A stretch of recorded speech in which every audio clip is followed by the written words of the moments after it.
semuanya, di sini saya akan membahas mengenai perkembangan periode prenatal dan masa bayi. Yang pertama, pengertian masa prenatal. Masa prenatal merupakan masa atau waktu di mana manusia mengalami perkembangan untuk pertama kalinya, atau biasa disebut dengan awal perkembangan. Masa ini terjadi selama dalam rahim seorang ibu, yaitu berkisar 9 bulan lebih 10 hari.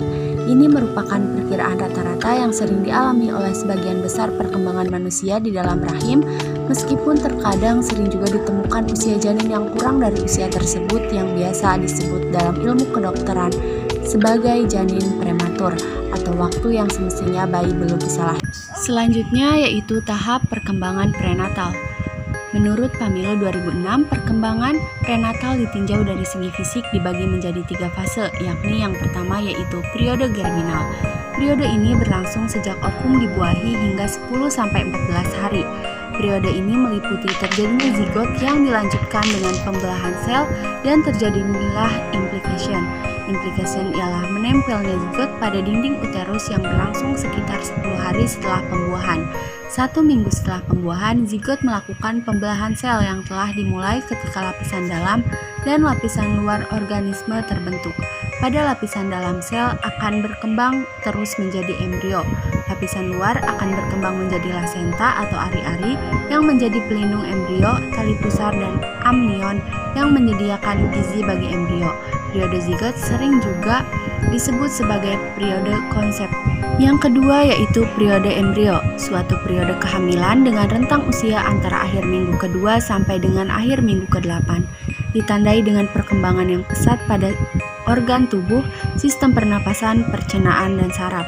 Pada masa ini terjadi diferensial sel. Sistem saraf berkembang pada usia akhir minggu ketiga, jantung mulai berdetak, kemudian embrio terus berkembang, dan pada akhirnya menjadi janin sebagai bentuk manusia yang kecil, ditandai pembentukan kepala 1/4 ons dengan panjang sekitar 1,5 inci atau 2,5 cm. Periode embrionis merupakan periode yang sangat rentan terjadinya keguguran spontan. Yang ketiga yaitu periode janin, merupakan fase perkembangan sebelum kelahiran yang dimulai 2 bulan setelah proses pembuahan dan umumnya berlangsung selama 7-8 bulan. Pertumbuhan dan perkembangan semakin menunjukkan prosesnya yang luar biasa. Perkembangan otak adalah salah satu hal yang paling menakjubkan dalam perkembangan prenatal. Dalam masa prenatal, janin mempunyai masa perkembangan antara lain yang pertama yaitu perkembangan kognitif. Perkembangan dalam belajar dan mengingat yaitu perkembangan belajar janin yang telah diketahui ketika dia mengisap jari di dalam rahim. Sementara perkembangan mengingat diketahui ketika bayi merekam setiap pembicaraan ibunya atau ketika ibu sedang membacakan cerita-cerita dengan keras pada masa kehamilan. Membaca cerita-cerita dengan suara keras lebih mengaktifkan rekaman ingatan bayi ketimbang ibu yang sama sekali tak pernah membacakan cerita pada masa kehamilan. Yang kedua yaitu perkembangan emosi. Berkomunikasi dengan buah hati tidak hanya bisa dilakukan setelah bayi lahir dan bisa berbicara.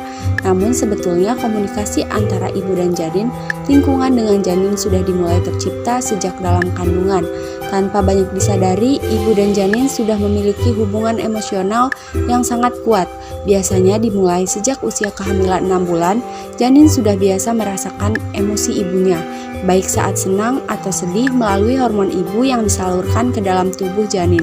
Tentu kesempatan berharga untuk menjalin kedekatan secara emosional dengan buah hati tidak boleh dilewatkan. Selanjutnya yaitu faktor-faktor yang mempengaruhi perkembangan prenatal.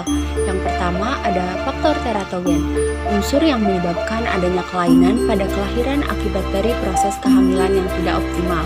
Bila teratogen beraksi pada awal kehamilan saat proses pembuahan dan organogenesis, bisa jadi berdampak negatif pada janin yang mengakibatkan kelainan anatomis. Namun, apabila teratogen beraksi pada saat organogenesis sudah lengkap dan matang di usia kehamilan tua, kemungkinan tidak menyebabkan kelainan anatomis. Yang kedua yaitu faktor ibu. Ibu menjadi kunci utama yang sangat berpengaruh terhadap perkembangan janin, sehingga kondisi fisik dan psikis ibu harus dijaga agar janin berkembang dengan sempurna. Yang ketiga yaitu faktor ayah.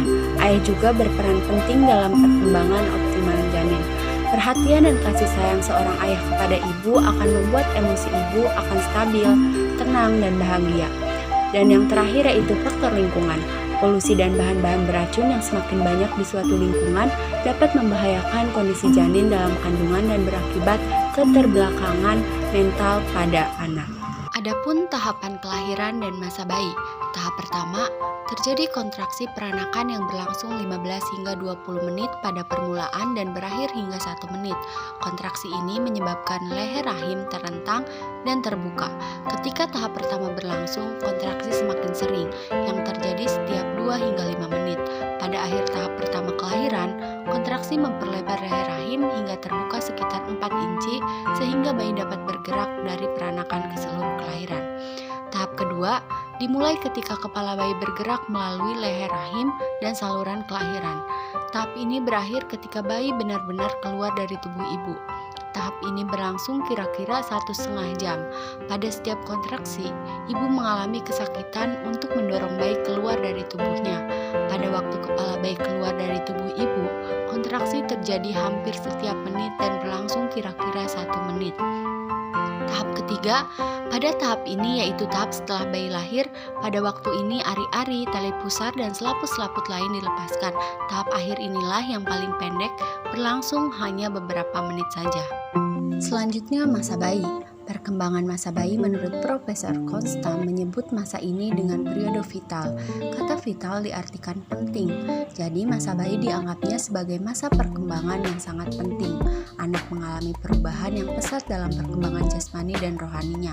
Untuk mengimbangi proses perkembangan yang pesat itu, ia memerlukan pemenuhan kebutuhan seperti makanan sehat, pakaian yang bersih, perawatan yang teratur, dan sebagainya, sampai ia mencapai usia 1,5 tahun. Sejak ia lahir sampai kemudian berusia 1,5 tahun, ada yang mengatakan sampai usia 2 tahun. Kebanyakan ahli psikologi cenderung menyebutnya masa bayi. Masih ada istilah-istilah lain yang digunakan untuk menyebut masa bayi, di antaranya neonates dari kata neo dan natal, infancy, babyhood. Elizabeth dan Hurlock menyebutnya babyhood, sedangkan C.H. Buhler hanya menyebut baby saja. Faktor yang mempengaruhi perkembangan bayi manusia dalam kehidupan menurut Piaget adalah pertumbuhan mental mengandung 2 macam proses, yaitu perkembangan dan belajar. Perkembangan adalah perubahan struktur, sedangkan belajar adalah perubahan isi. Proses perkembangan dipengaruhi oleh 4 faktor, yaitu hereditas, pengalaman, transmisi sosial, dan ekualitas.